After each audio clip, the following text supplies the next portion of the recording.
Friends, welcome है आप सभी का आईएएस पॉइंट के यूट्यूब चैनल में। जैसा कि आप सभी जानते हैं, हमारा जो सेक्शन है यह आपका इंपॉर्टेंट क्वेश्चंस का रहता है। काफ़ी दिनों के बाद हमारी क्लास वापस से स्टार्ट हो रही है, क्योंकि आपके एग्ज़ाम के लिए इंपॉर्टेंट क्वेश्चन बहुत ही ज़्यादा इंपॉर्टेंट होते हैं। तो आज का जो हमारा टॉपिक होगा वह कला से संबंधित होगा, जिसमें हम कुछ क्वेश्चंस को करेंगे और कुछ क्वेश्चंस कल करेंगे। ठीक है। और आपको यह भी चीज़ याद रखनी है कि यह जितने भी क्वेश्चन मैं आपको कराऊं तो उसके क्वेश्चन के आंसर आप ज़रूर दें, क्योंकि इससे ऐसा होगा कि अगर आपको क्वेश्चन नहीं पता होगा और अगर कभी गलत भी टिक लगता है तो नेक्स्ट टाइम जब ये क्वेश्चन आपके सामने आएगा तो आपको बिल्कुल क्लियरली हो जाए कि हाँ, इसका आंसर यह नहीं यह है। तो इसलिए सिर्फ देखने से कुछ नहीं होता है, तो आप देखने के साथ साथ टिक भी लगाए या आंसर भी दें। ठीक है। चलिए, तो आज हम स्टार्ट करते हैं हमारा क्वेश्चन नंबर पहला। क्वेश्चन नंबर पहला क्या है कि रंगोली भारत के किस क्षेत्र की प्रमुख कला है? कौन सी? रंगोली। ठीक है। रंगोली का कहा है कि रंगोली भारत के किस क्षेत्र की प्रमुख कला है? ऑप्शन क्या है आपके पास? गुजरात, महाराष्ट्र, राजस्थान या फिर छत्तीसगढ़। क्या होगा इसका सही जवाब? ऑप्शन नंबर ए, बी, सी या फिर डी। रंगोली भारत के किस दे जो क्षेत्र है वहाँ की कला है? तो आपको बता दूं इसका सही जवाब जो है वह है महाराष्ट्र।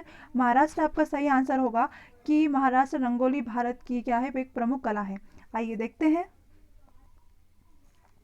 महाराष्ट्र के लोग अपने घरों के दरवाजे पर सुबह के समय रंगोली इसलिए बनाते हैं ताकि घर में कोई बुरी ताकत प्रवेश ना करे, ऐसा कहने का उनका मतलब है। ठीक है, जो महाराष्ट्र के लोग हैं इसलिए। आगे क्या बोल रहा है? आगे बोल रहा है कि रंगोली एक अलंकरण कला है। कौन सी कला है? एक अलंकरण कला है। कौन बोलता है ऐसा? महाराष्ट्र के लोग। तो देखो, रंगोली एक अलंकरण कला है जिसका भारत में अलग अलग प्रांतों में अलग अलग नाम है। देखो, उत्तर प्रदेश में इसे क्या कहा जाता है? इसे चौक पुराण कहा जाता है।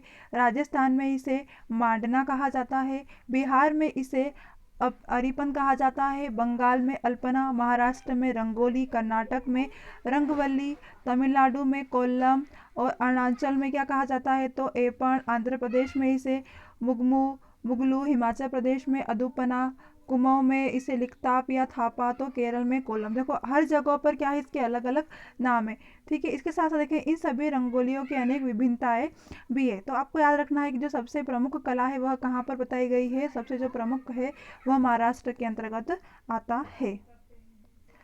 अगला क्वेश्चन है, अल्पना भारत के किस देश या सॉरी अल्पना भारत के किस क्षेत्र की प्रमुख लोक कला शैली है? अल्पना हमने अभी देखा था, कहाँ की है? गुजरात की है क्या? तमिलनाडु, उत्तर प्रदेश, पश्चिम बंगाल? क्या होगा इसका सही जवाब? अल्पना भारत के किस क्षेत्र की प्रमुख कला है? तो आप क्या बताओगे? ऑप्शन नंबर ए, बी, सी या फिर डी। देखिए, तो इसका जो सही जवाब है वह है ऑप्शन नंबर डी, यानी कि पश्चिम बंगाल। अल्पना भारत के पश्चिम बंगाल क्षेत्र की प्रमुख लोक कला शैली है। क्या है? लोक कला शैली है। क्या नाम है इसका? अल्पना किस क्षेत्र की है? तो आप क्या बताओगे? पश्चिम बंगाल क्षेत्र की है। चलिए देखते हैं। अल्पना विभिन्न प्रकार के रंगों से बनाए जाने वाली भारत की प्राचीन संस्कृति, परंपरा और लोक कला है। इसका एक नाम क्या है? रंगोली भी है। ठीक है, बताया था ना, अलग अलग क्षेत्रों में अलग अलग नाम से बोला जाता है। तो क्या है इसका नाम? रंगोली भी बोला जाता है और अल्पना भी कहा जाता है। अल्पना कहाँ बोला जाता है? फटाफट बताओ। पश्चिम बंगाल में। हाँ, पश्चिम बंगाल में रंगोली को अल्पना कहा जाता है। यह इंपॉर्टेंट लाइन है आपके लिए कि पश्चिम बंगाल में रंगोली को क्या कहा जाता है? तो आप क्या बताओगे? पश्चिम बंगाल में रंगोली को अल्पना कहा जाता है। अगला देखेंगे, मंडाना लोक कला शैली का संबंध किस भारतीय राज्य से है? ऑप्शन है आपके पास राजस्थान, गुजरात, महाराष्ट्र या फिर बिहार। किसका? मंडाना जो लोक कला है, इस शैली का संबंध पूछा है कि भारतीय राज्य से है, किस भारतीय राज्य से है। क्या होगा इसका सही जवाब? ऑप्शन नंबर ए, बी, सी या फिर डी। देखो, अब मंडाना का मैं आपको क्लियरली बता दूं कि जो मंडाना है, ठीक है, मंडाना यह राजस्थान राज्य से है। इसका संबंध कौन सी कला है? तो मंडाना लोक कला है। जिसका संबंध कहाँ से है? जिसका संबंध राजस्थान से है। क्लियर है? तो इसका जो सही जवाब है वह क्या होगा? ऑप्शन नंबर ए, यानी कि राजस्थान। अगला क्वेश्चन है, अर्पण लोक कला शैली का संबंध किस भारतीय राज्य से है? अब अर्पण का कहा है। ऑप्शन नंबर है आपके पास गुजरात, महाराष्ट्र, पश्चिम बंगाल या फिर बिहार। क्या होगा इसका सही जवाब? अर्पण लोक कला शैली का संबंध किस राज्य से है? तो आप क्या बताओगे? ऑप्शन नंबर ए, बी, सी या फिर डी। देखो जो अर्पण है इसका जो संबंध है यह बिहार राज्य से है, तो आपका जो सही जवाब होगा वह क्या होगा, ऑप्शन नंबर डी। तो आप क्या बताओगे, अर्पण लोक कला शैली जो कि बिहार भारतीय राज्य से संबंधित है। आइए देखते हैं। भारत में जिसे रंगोली कहा जाता है, बिहार में इस कला शैली को क्या कहा जाता है, अर्पण कहा जाता है। ठीक है, भारत में जिसे रंगोली कहा जाता है उसे बिहार में क्या कहा जाता है, तो आप क्या बताओगे, अर्पण। मध्य प्रदेश में भी अर्पण नहीं कहा जाता है, मध्य प्रदेश में रंगोली कहा जाता है। तो सबसे सिर्फ रंगोली कहाँ कहा जाता है, तो सिर्फ महाराष्ट्र में। बिहार में क्या कहा जाता है, अर्पण। अगला क्वेश्चन है, चौक पुराना भारत के किस क्षेत्र की लोक कला है। ऑप्शन है आपके पास उत्तर प्रदेश, मध्य प्रदेश, छत्तीसगढ़ या फिर बिहार। क्या होगा इसका सही जवाब, ऑप्शन नंबर ए, बी, सी या फिर डी।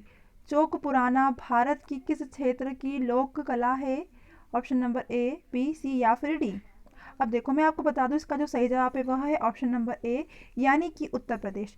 उत्तर प्रदेश में ही चौक पुराना यानी कि रंगोली, इसे क्या कहा, चौक पुराना कहा जाता है। तो आप क्या बताओगे, चौक पुराना भारत के उत्तर प्रदेश क्षेत्र की क्या है, लोक कला है। आइए देखते हैं।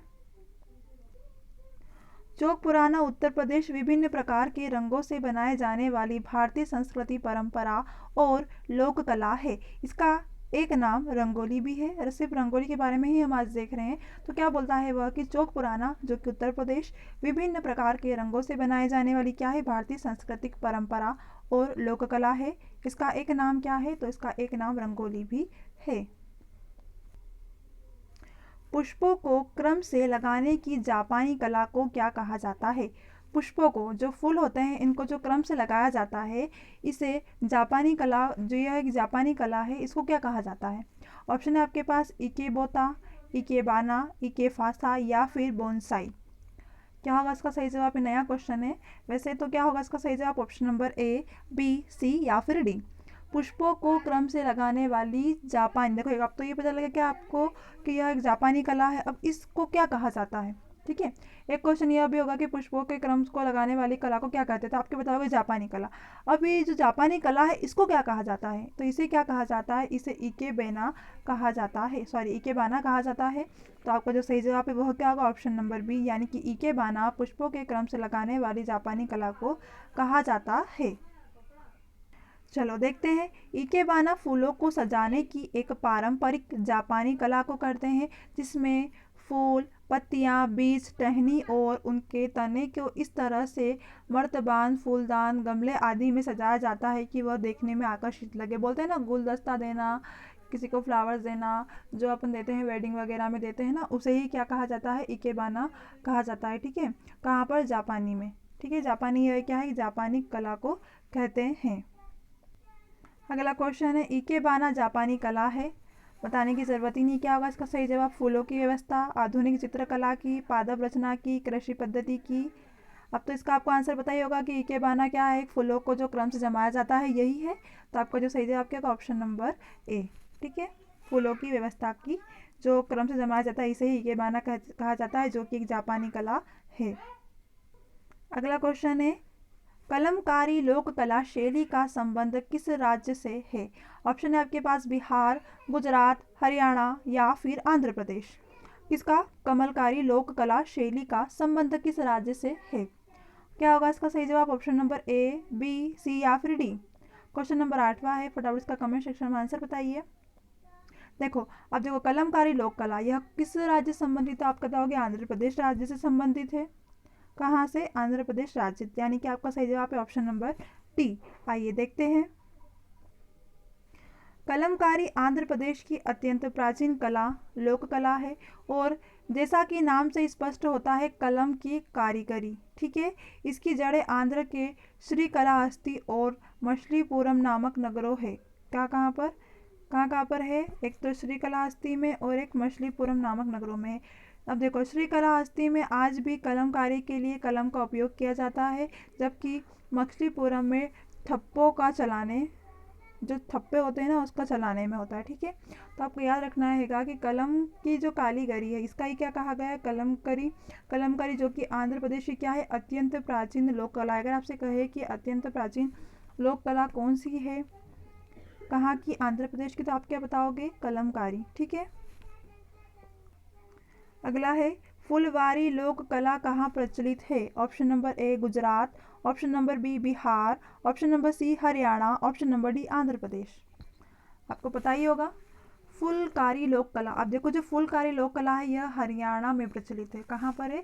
हरियाणा राज्य में प्रचलित है क्या फुलकारी लोक कला? अगर आपसे कहे कि फुलकारी लोक कला जो है यह कहाँ किससे संबंधित है या कहाँ प्रचलित है या कौन से राज्य में यह कला है, तो आप क्या बताओगे? हरियाणा राज्य में यह कला है। क्या नाम है कला का? तो फुलकारी लोक कला। लास्ट क्वेश्चन है, गरबा लोक नृत्य कला शैली कहाँ पे है? मोस्ट इंपॉर्टेंट क्वेश्चन है और आई थिंक यह आंसर तो सभी को ही आता होगा। ठीक है, एक एक क्वेश्चन तो सरल बनता ही है। देखो तो गरबा लोक नृत्य शैली कहाँ प्रचलित है? ऑप्शन है महाराष्ट्र, गुजरात, राजस्थान, पंजाब। क्या होगा इसका सही जवाब? गरबा।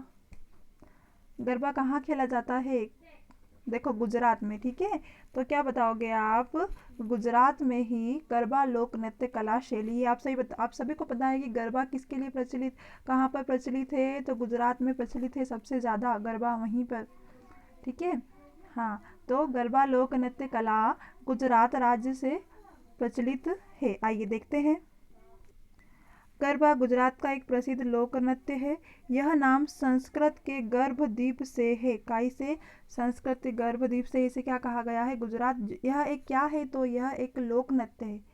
ठीक है, कहाँ का? गुजरात का लोक नृत्य क्या है? यह भी क्वेश्चन रहता है। तो आप क्या बताओगे? गुजरात का जो लोक नृत्य है यह गरबा है। ठीक है, चलिए आज की क्लास हमारी यहीं पर ख़त्म होती है। अगर किसी भी क्वेश्चन में कोई भी डिफ़िकल्टी आई हो तो आप हमसे कमेंट सेक्शन में ज़रूर पूछें।